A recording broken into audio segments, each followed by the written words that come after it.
Hey, I'm going to be reviewing the Revgear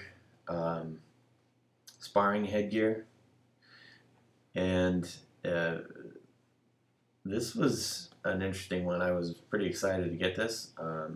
I checked out a bunch of different headgears all at once, try to get a new one, and from the videos that I saw from the website and the endorsements from some of the boxers, some of the fighters,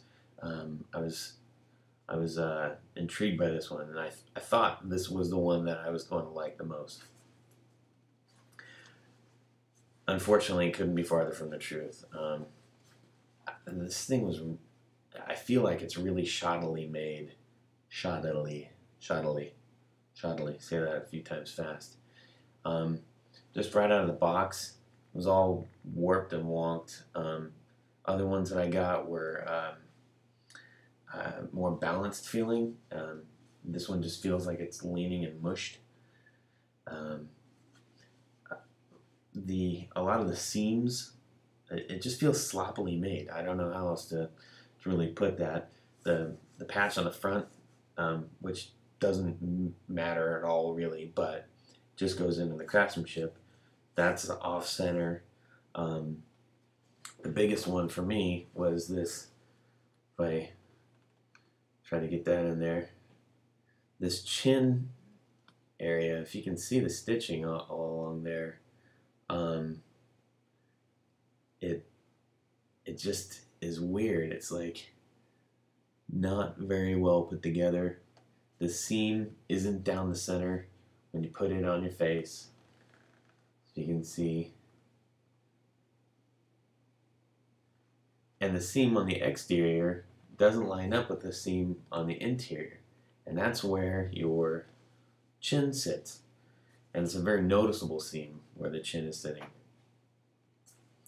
I got this kind of headgear to protect my teeth. I have dental reconstruction. I have my teeth knocked out, so I got to try to protect them. So I thought, you know, I want as much frontal face as possible. I was excited to see how much viewing area was up here. A lot of the other Mexican style doesn't have quite as big of a field of view. So that's one of the reasons I said, oh, this is one's going to be great. It's got good, it looks like it has good cheek protection. And I ordered a large, and all my other large headgear fits really well. This I can barely get on my head. I will put it on for you in just a moment. They made it look really cool. You know, they got a cool logo. Got a little logo action on the side, red stitching, black leather. That's great. The top straps, the basket on top, is completely unadjustable. There is a back strap down that goes straight across on the back, but that doesn't help you at all with any kind of flex or anything on the top here. These aren't even elastic. It's just straight leather. So any adjustment you're going to get is either going to be from this back strap or the open end. So it's really just that one adjustment. There's no give or elastic in between the back pad, the back of the head pad, and the side. The ear holes are really, really small. And any air you can get when you have this thing on is going to be helpful because your head's going to sweat like a banshee. It was interesting because even on the inside, there's the leather that's on the inside. There's some it's suede, and this whole side of the mask is actually pretty rough suede, very raw. And this side is super smooth suede. So I noticed that right away on my face.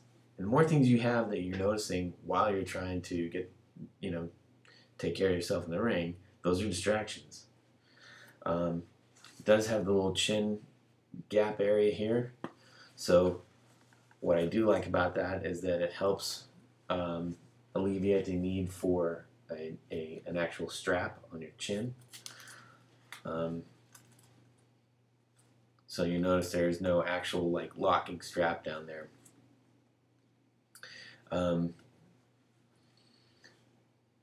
The cheek pads were uneven. So if you look at them right here, you can see one's lower than another, and then this mouth area is lower than this area.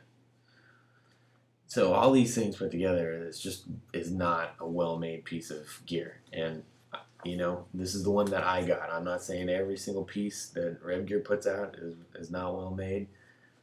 I can only go based on what I was sent. The exterior is all leather, like I said. The interior is all leather, but it's suede. And as soon as I put it on, like I said, I felt the two different kinds of suede. And I think if you're sweating an awful lot in your face, if it goes right into the suede, it's not going to come out. You can't wipe it off. It's not like an odor-resistant material, kind of like I think the Everlast ones have. And that poses a problem because my face sweats a lot when I have the headgear on when I'm boxing. I'm going to put it on for you really quick just to give you a look-see on how it looks on my head, if I can get it on.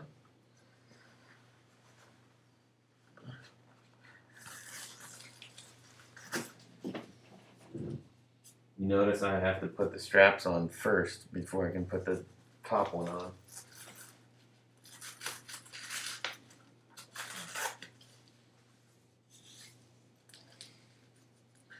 This is kind of a bother because this kept sticking me in the back of the neck. But if I want it tight on my head, I have to have it down that far. So you can see this fits me really odd.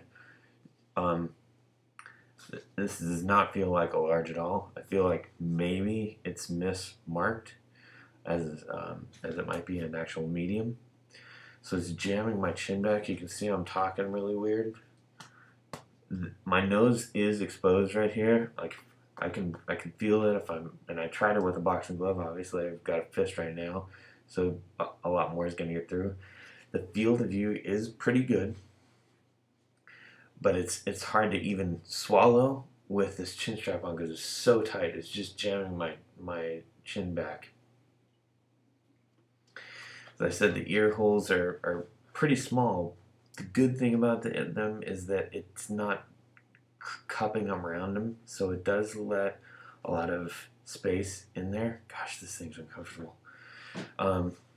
You can see how this is off, you know, a little bit. It's not much, but all these things put together, if you're gonna pay $80 for a piece of headgear, should be made well.